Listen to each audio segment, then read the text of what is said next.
For today's review, I'll be sharing with you a fun little poetry book called Runny Babbit, a Billy Sook by Shel Silverstein. Hope you enjoy it. The reason I'm sharing this book with you today is, first of all, who doesn't love a little bit of Shel Silverstein? But this one is absolutely my favorite book. The playful use of language in Runny Babbit makes me laugh. And when I share it with my students, they particularly enjoy it. It's kind of like a secret code to them.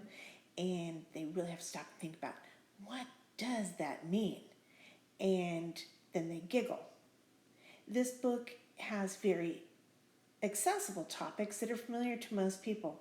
In one part of this book, Shel Silverstein is having Runny Babbit borrow a broom from the sloppy pig.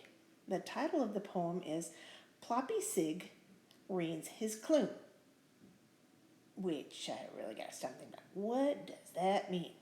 Well, what it means is sloppy pig cleans his room. And in this poem, there's a funny conversation, but it ends with Runny speaking to the pig and saying, "Whoever thought your room would be as big a mess as mine?"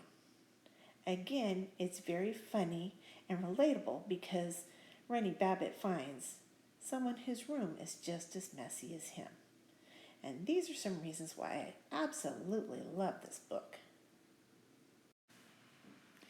To completely understand how much fun this book is and to understand how to read it, I'm going to go ahead and share a page with you. Way down in the green woods where the animals all play, they do things and they say things in a different sort of way.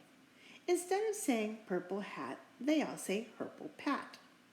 Instead of saying feed the cat, they all just say kid the fat.